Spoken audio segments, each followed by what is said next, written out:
ونقلتين ليو ممتازة الله Brazil ম্যাচকে সামনে রেখে এবার শক্তিশালী স্কোয়াড ঘোষণা করল আর্জেন্টিনা। এক পাশে মেসি, অন্য পাশে দিবালা। দলে আছেন মার্টিনেজ ও দিপলরা। এবার নিজেদের শ্রেষ্ঠত্ব প্রমাণ করতে আরও বেশি দাপট নিয়ে বিশ্বকাপ বাছাই পর্বে মাঠে নামবে তিনবারের বিশ্ব চ্যাম্পিয়নরা। ফুটবল বিশ্বে এখন অন্যতম শক্তিশালী দল আলবিসেলেস্তারা। 2022 বিশ্বকাপ জয়ের পর দিন দিন যেন আরও বেশি অপ্রতিরোধ্য হয়ে উঠছে কোচ লিওনেল স্কালোনির শিষ্যরা।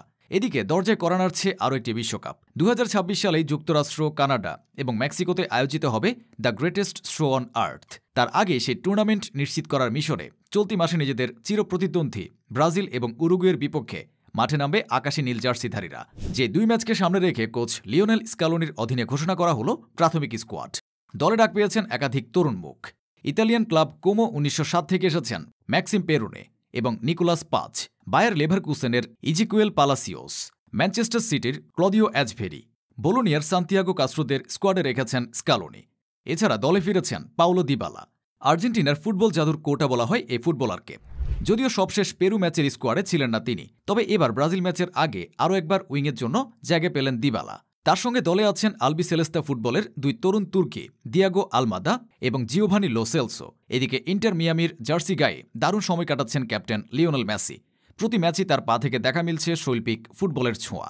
ক্লাব দলের সেই ধারাবাহিকতায় এবার জাতীয় দলে দেখার অপেক্ষায় তার অসংখ্য ভক্ত সমর্থকরা। তার সাথে দলে আছেন নাম্বার 9 ইন্টার মিলানের তারকা Lautaro Martinez, Man U forward Alejandro Garnacho ও লালিগায় গোলের পর্ষা সাজানো স্পাইডারম্যান খ্যাত হুলিয়ান আলভারেজ। ডিফেন্স ইনজুরির কারণে দলে জায়গা পাননি ম্যানিউ তারকা লিসান্দ্রো মার্টিনেজ। তাকে বাদেই উরুগুয়ে ও ব্রাজিলের মুখোমুখি হতে হবে তিনবারের বিশ্ব চ্যাম্পিয়নদের। যদিও দলটার রক্ষণভাগ সামাল দিতে মার্টিনেজকে ছাড়াও আছেন সময়ের অন্যতম সেরা ডিফেন্ডাররা।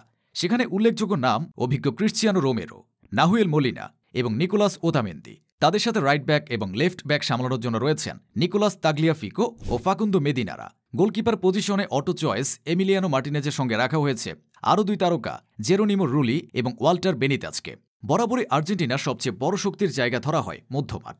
তাই এবার এই পজিশন নিয়ে বাজি ধরার মতো স্কোয়াড ঘোষণা করেছে মাস্টার মাইন্ড স্কালোনি।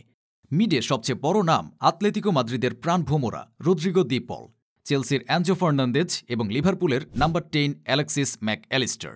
এছাড়া প্রাথমিক স্কোয়াডে চমক হিসেবে রাখা হয়েছে আগামী দিনের দুই ভবিষ্যৎ তারকা থিয়াগো আলমাদা এবং জিওভানি লো সেলসো। সবাইকে নিয়ে বলা চলে এই পজিশনে উরুগুয়ে এবং ব্রাজিল দলকে বেশ ভোগাতে পারে আলবিসেলেস্তা ফুটবলাররা। সব মিলিয়ে বলা চলে বেশ ভারসাম্যপূর্ণ এবং সামর্থ্যবান স্কোয়াডই ঘোষণা করেছে বর্তমান বিশ্ব চ্যাম্পিয়নরা। আগামী 22 মার্চ উরুগুয়ের রাজধানী মন্টিভিডিওর এস্তাদিও সেন্টেনারিওতে মাঠে নামবে আর্জেন্টিনা। এরপর 25 মার্চ বুয়েন্স আইরেসে ব্রাজিলের মোকাবেলা করবে বর্তমান বিশ্ব চ্যাম্পিয়নরা।